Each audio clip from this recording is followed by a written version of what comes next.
I'm going to be presenting the project that we did here in Belize with the ICA delegation in collaboration with the Ministry of Agriculture, the Banana Growers Association, and the University of Belize.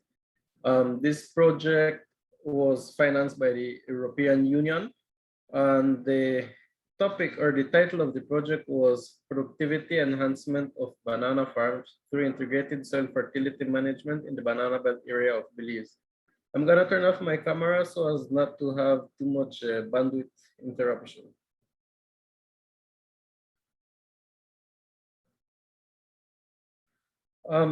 The overall objective of this project was to foster social and economic development, leading to the reduction of poverty, focusing on the workers, their families, and the communities in the Banana Belt area of Belize.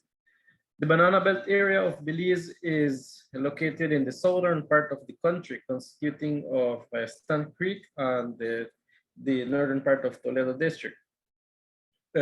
One of the major problems that was identified and the reason why this intervention was made was because it was observed that the productivity in the area was declining, and this was majorly due because of soil fertility and soil health issues. Issues such as soil compaction, high soil acidity, nutrient depletion, soil degradation, and low organic matter content that are found within the area. The project had a duration of 18 months, and as I mentioned, was financed by the European Union to a total of a little over 2 million euros. The major stakeholders, as I had said before, was the Banana Growers Association, which consists of 10 farmers or 10 owners, a total of 19 farms, and a little over 7,500 acres of banana under production. The intervention was done in approximately 7.5% of the banana fields, which was 560 acres. And this was distributed within the 19 farms. And the farms for intervention were selected based on the severity of problems that they would show. The intervention consisted on 3 major components, which was capacity building, which aimed to try to increase the knowledge of farmers and technicians in integrated soil fertility management, actions that were geared toward helping increase the soil fertility. And the third one was enhancing the capacity of the University of Belize Micropropagation Laboratory for improved production of banana planting material. As you can see here in the pictures, this was one of the first activities or first sessions that was done where we tried or where we showed the participants, the farmers, the technicians, the importance of having good soil health and how this translates into overall productivity. For this session, we had obtained some rapid soil test kits, which were going to help the farmers in being able to collect soil information in the fields and being able to analyze this information to determine what is the nutrient level, what is the biological activity in the field, and what actions can be done to increase such. After the theoretical presentation, they moved on to the field where they put in practice everything that was learned. How to be able to take a soil sample, how to map your field whenever you're doing the sampling, and how to use the different elements that are found in the soil kit. Another of the training was on pH management. As I had mentioned, this was because of the issues of high soil acidity. Farmers were taught to be able to determine the pH content and be able to know how many of the amendment needed to be applied in order for them to do the correction of the pH in their soils. Because of the low organic matter content in the fields, the technicians and farmers were also taught on how to be able to elaborate their own compost based on the available materials that were in the field. You know, there's a lot of banana waste and other other products that are found in the field, and how you could integrate these products to develop a good quality composting. They were provided with the different materials and kits that are needed to be monitoring their compost during the duration of the project. The other issue was with regards to soil compaction. We could see here in the images, we know that for the banana production especially, you need a soil compaction to be less than 2.5 kilo per cm cube. In this instance, in most of the fields, we would find compaction levels of between 3.5 to 4.5, which is hindering the root growth of the banana plants. And so we would have a lot of issues with toppling, because the root system is not fully developed, and also a lot of issues to absorbing the nutrients that they would require. So actions were done in this area to be able to help with the compaction levels. We had to do some interventions when it comes to doing the decompaction using manual forking, or using, as you see there, the small equipment, and then incorporating organic material within the root zone so that we could help break up these soil and for the root system to develop properly. Another issue was with drainage. Some fields used to hold a lot of water, so we had to find a way how to ease the pressure of having too much water in the field. So interventions were done to different types of drainage, from the surface drainage to the primary drainages, so that we could evacuate the excess water that were found in the fields. When we did the enhancement with the University of Belize, they were trained to be able to produce high quality planting material. And what was the main objective here was to compare the planting material produced locally from the planting material that was being imported. So we had to set up a nursery where we would put side by side the different planting material, the one that was imported and the one that was produced locally, and evaluate how well they would adapt, how well they would grow, and how well they would respond to the different practices that were done. These were then moved on to a demonstration plot, where side by side we would have the comparison of the different meristems produced.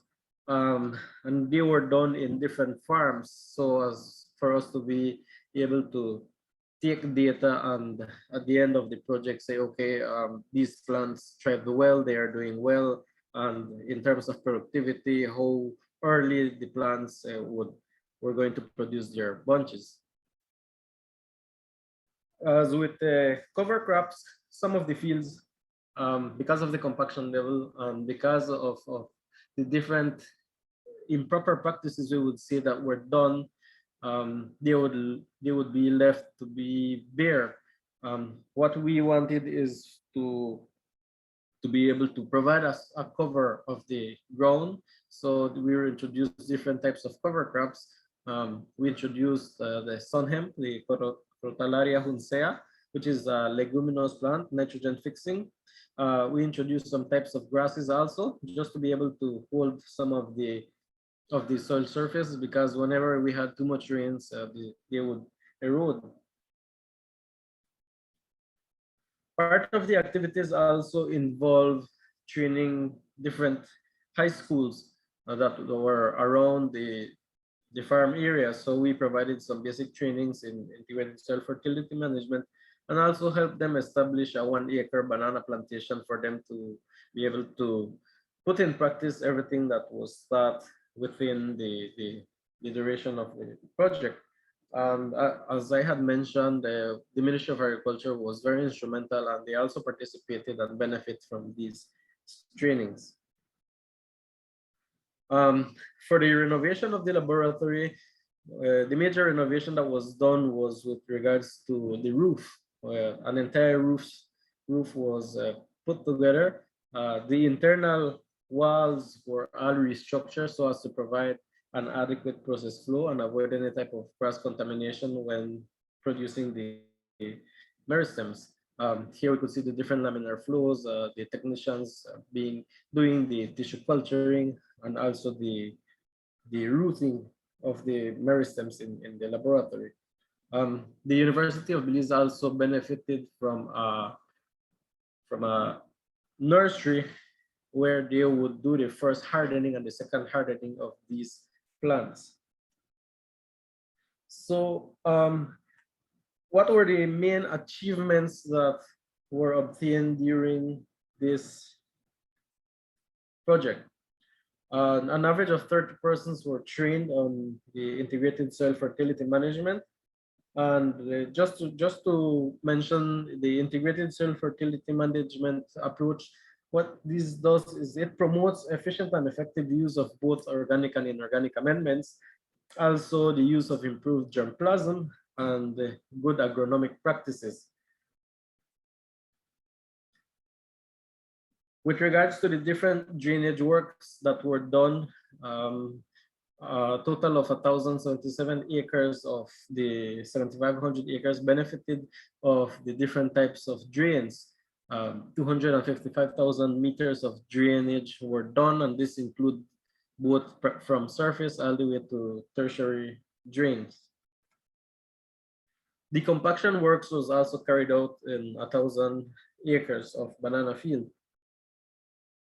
With regards to the fertilizer and calcium amendment under the efficient and effective fertilization program, 560 acres benefited of these applications. 25 rapid soil test kits were procured, as well as 90 environmental kits, and these were handed over to the beneficiaries so that they could continue doing their rapid assessments and being able to determine where the major intervention would be needed in their farms. 12 demonstration plots were established, as I had mentioned before, and these were for teaching purposes so that the farmers could see the difference of doing improved practices and how they would translate in overall productivity.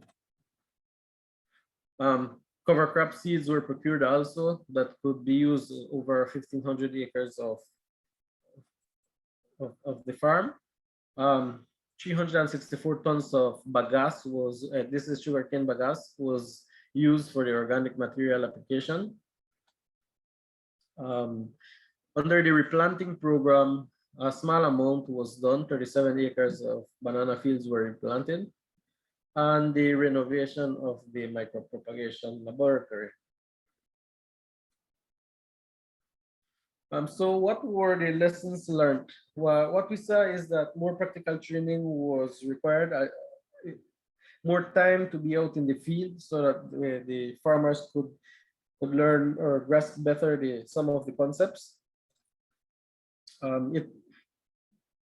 For a duration, for a project of this magnitude that was just 18 months, we would require at least more time to see benefits of the integrated soil fertility management practices that were taught. What we learned also was it is very, very important to include your farmers or your owners from the onset of the project, from the design, and include them in all the steps of the project. And also the integrated soil fertility management, when done correctly, it could help improve your soil and overall health, your soil health and overall productivity, that is.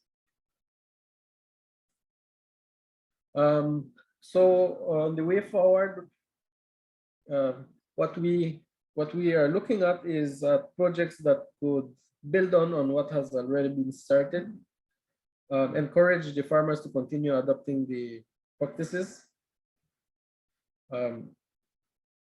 avoid working in silos, because Belize is a small country, so it would be good to find the synergies of different works that is being done, and not to be working in silos, and to continue providing the technical cooperation when the farmers need it. This project was finalized in May of 2019. We began on December of 2017, and the the beauty of it is with the capacity building, what we use all the technicians from AICA from the region. We have our own here, Dr. Chinis Martin, who was very instrumental in providing some of the trainings. Um, and we had others such as Mr. Gary Charles from Grenada and Dr. Bimbola Abiola, who was also part of the cadre of trainers.